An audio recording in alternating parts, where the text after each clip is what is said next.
Hier soir, j'avais un contact avec un club de conseil où il y a une grande diversité de compétences avec lesquelles on a réfléchi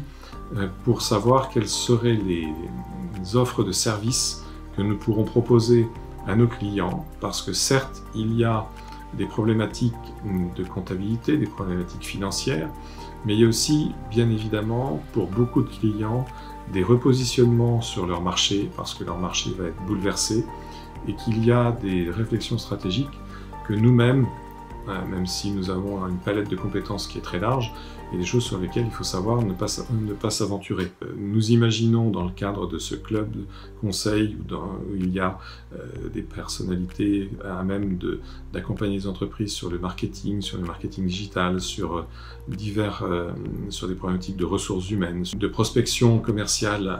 en France et à l'étranger. Il est évident que tout cela, ça va être des moments où il va falloir mettre entre guillemets, le paquet, et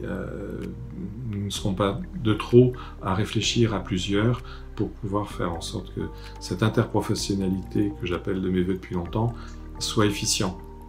réellement pour le compte de nos clients.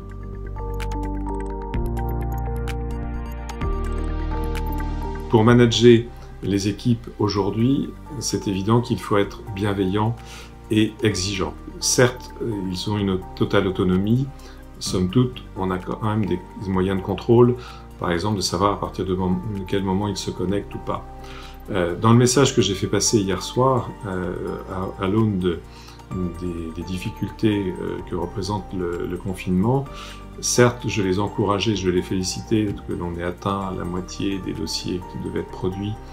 pour les bilans au 31/12/2019. Ce que je leur disais aussi dans mon message, c'était de leur dire « Cela fait 3 semaines que nous sommes confinés » et un ami qui a dirigé des sous-marins me disait que c'était au bout de 3 semaines, 1 mois que les personnes commençaient à s'ouvrir et que les personnes commençaient à ressentir des difficultés. Donc je leur ai dit que, bien évidemment, au bout de 3 semaines, ils pouvaient ressentir probablement un certain malaise. Il fallait que l'on puisse en parler tranquillement et communiquer tranquillement. Rien ne remplacera la communication, l'échange, parce que 3 semaines, 4 semaines, 5 semaines, 6 semaines, nous serons sur des environnements de pression psychologique qui vont s'exercer de manière